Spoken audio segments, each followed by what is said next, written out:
اعوذ باللہ من الشیطان الرجیم، بسم اللہ الرحمن الرحیم، وقل رب زدنی علما، صدق اللہ العظیم۔ اللہ تعالیٰ نے نبی کریم صلی اللہ علیہ وسلم کو جو دعائیں سکھائیں ان میں سے ایک اہم دعا یہ بھی تلقین فرمائی کہ آپ مجھ سے دعا کرتے رہیں، رب زدنی علما، میرے رب میرے علم میں اضافہ فرمائیے۔ تو آپ صلی اللہ علیہ وسلم کو اللہ تعالیٰ نے اپنے بعد اولین و آخرین سے زیادہ علم عطا فرمایا۔ خود علم اللہ کی صفت ہے، انبیاء کی صفت ہے۔ ہر مسلمان کو یہ دعا بھی کرنی چاہیے اور اس کے ساتھ ساتھ یہ کوشش بھی کرنی چاہیے کہ دن بدن میرے علم شریعت میں اضافہ ہوتا رہے، اور وہ علم بھی صاف ستھرا ہو، مستند ہو۔ اس کا طریقہ یہ ہے کہ اپنے قریب کوئی بھی عالم دین ہو، آدمی روزانہ اس سے کوئی مستند بات سیکھ لے، کہ مسئلہ پوچھ لے، کسی آیت کا ترجمہ تفسیر پوچھ لے، یا اسی طرح ایک حدیث کا سمجھ لے، کوئی مختصر کتاب شروع کر لے حدیث کی، جو جامع کتاب ہو جس میں عقائد، عبادات، معاملات، معاشرت، اخلاقیات سے متعلق احادیث ہوں، ان کی مختصر تشریح ہو، تفسیر شروع کر لے۔ یہ بات اس لیے کہہ رہے ہیں کہ علم شریعت بھی ایک مسلمان کا بڑھنا چاہیے۔ جیسے جیسے انسان کے علم میں اضافہ ہوتا ہے اس کی غلط فہمیاں دور ہوتی ہیں، ورنہ بعض اوقات ایک آدمی جو خود کو دیندار سمجھتا ہے کسی بڑی غلط فہمی میں مبتلا ہوتا ہے اور نقصان کا شکار ہوتا رہتا ہے۔ ابھی کچھ دن پہلے میں ایک جگہ بیان کرنے کے لیے گیا، بیان کے بعد میزبان کھانا لے کر آئے تو میں نے علم دین کی فضیلت اور اہمیت کے موضوع بیان کیا تھا۔ تو جب گفتگو شروع ہوئی بعد میں تو میں نے یہی بات کہی کہ دیکھیں، ہم جو کھانا کھا رہے ہیں تو ہمیں اس کے لیے بھی علم کی ضرورت ہے۔ اس وقت کون آدمی کون سی چیز کھا سکتا ہے، کون سی نہیں کھا سکتا، اور کون سی چیز کس کے لیے فائدہ مند، کس کے لیے نقصان دہ ہے۔ اللہ کی ساری نعمتیں بذات خود تو اچھی ہیں، لیکن ہماری طبیعتیں، ہمارے حالات کے لحاظ سے ہر آدمی کے لیے ہر وقت ہر چیز موافق نہیں ہوتی۔ بعض اوقات ایک آدمی کے لیے ایک چیز فائدہ مند ہوتی ہے، دوسرے کے لیے نقصان دہ ہوتی ہے۔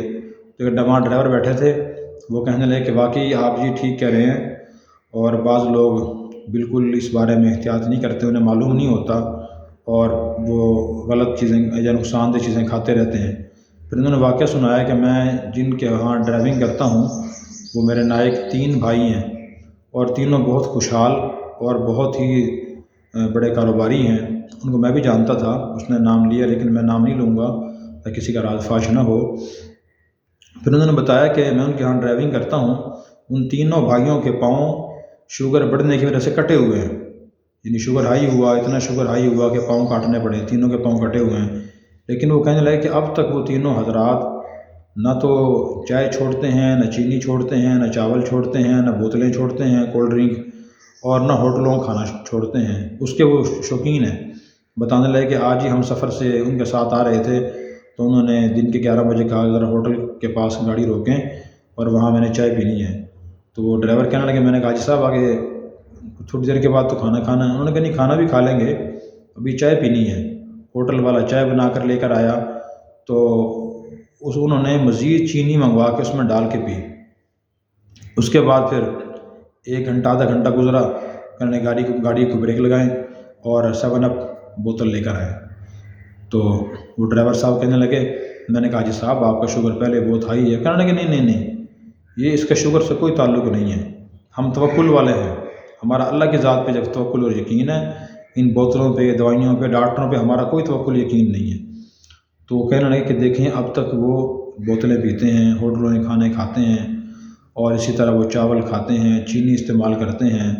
تو یہ واقعہ میرے لیے تو علم میں ایک نیا اضافہ تھا اور عبرت کا واقعہ تھا کہ ایک آدمی نے اپنے اتنا نقصان کر لیا ہے پھر بھی اسے عبرت حاصل نہیں ہو رہی، اور وہ حوالہ دیتا ہے کہ دین کی اصطلاح کا، ایک اچھی صفت کا، توکل کا۔ اب توکل تو یہ نہیں ہے، نہ اللہ تعالیٰ نے یہ توکل کا مفہوم بیان کیا، نہ نبی کریم صلی اللہ علیہ وسلم نے بیان کیا، نہ علماء نے بیان کیا ہے۔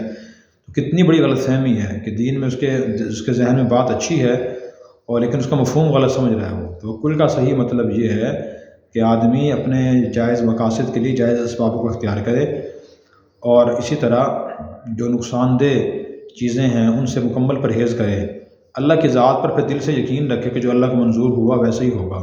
یہ ہے توکل۔ یہ نہیں کہ آدمی جان بوجھ کے خود کو نقصان دہ کاموں میں، چیزوں میں مبتلا کرے، چیزیں استعمال کرے، پھر کہ ہمیں اللہ پہ توکل ہے۔ یہ تو کوئی توکل نہیں ہے۔ اس کے بارے میں تو قرآن کریم کی آیت ہے، لا تلقوا بایدیکم الی التہلکہ، کہ تم خود کو اپنے ہاتھوں ہلاکت میں نہ ڈالو۔ شریعت میں پرہیز کرنا واجب ہے۔ نبی پاک صلی اللہ علیہ وسلم کے ساتھ حضرت علی تھے، تو حضور نے کھجوریں کھانا شروع کیں، حضرت علی کھانے لگے تو آپ نے منع فرما دیا کہ علی ابھی تم کھجوریں نہ کھاؤ، تمہاری آنکھیں خراب ہیں، جو آنکھیں درست ہو جائیں پھر کھجور کھانا۔ دیکھیں آپ نے تو نہیں فرمایا کہ اللہ توکل کر کے آپ کھجوریں کھا لو۔ اور یہ سب ان تین بھائیوں کی غلط فہمی نہیں ہے، بہت سے لوگوں کی یہی غلط فہمی ہے کہ وہ کسی بھی کام کو کرنے کے لیے اس کی پوری تدابیر اور اسباب کو اختیار نہیں کرتے، یا اسی طرح نقصان سے بچنے کے لیے وہ حفاظتی اقدامات نہیں کرتے، سد باب نہیں کرتے اور نقصان دہ چیزیں استعمال کرتے رہتے ہیں، اور یہ سمجھتے ہیں کہ اللہ کی طرف سے ہوتا ہے، ان چیزوں کو کچھ نہیں رکھا، حالانکہ بڑی غلط فہمی ہے۔ نبی پاک صلی اللہ علیہ وسلم کی سیرت پڑھیں، صحابہ کی حیات اور زندگی پڑھیں، دین اسلام پڑھیں، ان سب چیزوں میں ہمیں احتیاط کا حکم دیا گیا ہے۔ شریعت کا بہت بڑا حکم ہے احتیاط، کہ مسلمان احتیاط کرے، بے احتیاطی کا شکار نہ ہو۔ اس لیے خلاصہ کلام یہ ہوا کہ ہر آدمی اپنا شریعت کا علم مستند ذریعے سے بڑھانے کی کوشش کرتا رہے۔ جیسے جیسے علم بڑھے گا زندگی میں روشنی بڑھے گی، غلط فہمیاں دور ہوں گی۔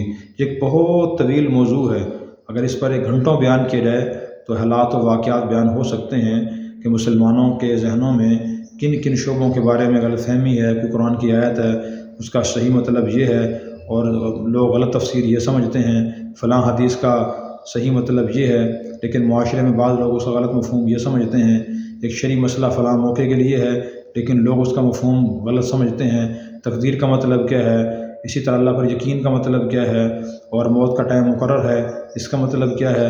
یہ ساری چیزیں وہ ہیں جو دین میں لکھی ہوئی ہیں، لیکن اکثر لوگ دین کی لکھی ہوئی چیزیں نہیں دیکھتے، معاشرے سے جو ان کو بات مل جائے سنی سنائی عوام الناس سے تو وہ لے لیتے ہیں اور اس کے مطابق زندگی گزارتے رہتے ہیں، جبکہ صحیح طریقہ یہ ہے کہ آدمی کسی عالم دین سے پوچھے کہ آیت کا مطلب کیا ہے، تقدیر کا مطلب کیا ہے، اللہ پر یقین کا مطلب کیا ہے، موت کا وقت مقرر ہے اس کا مطلب کیا ہے، اس کے تقاضے کیا ہیں اور اس کے سائیڈ ایفیکٹ جو لوگوں میں مشہور ہیں وہ کیا ہیں۔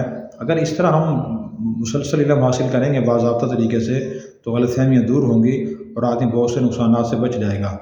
ہم کوشش کریں گے کسی ویڈیو میں انشاءاللہ تفصیل سے کچھ غلط فہمیاں بتائیں، اسی لیے علماء کرام نے کتابیں لکھی ہیں باقاعدہ۔ حضرت حکیم الامت مولانا اشرف علی تھانوی رحمۃ اللہ علیہ کتاب اغلاط العوام، عوامی غلطیاں، اس میں حضرت نے ساری ایسی چیزیں جمع فرمائی ہیں جن کے ایسی غلطیاں جن میں لوگ غلط فہمی میں مبتلا ہیں، دین کچھ اور کہتا ہے لیکن دین کے نام پہ لوگوں میں غلط باتیں مشہور ہیں۔ اللہ تعالی ہمیں سمجھ عمل کی توفیق عطا فرمائے۔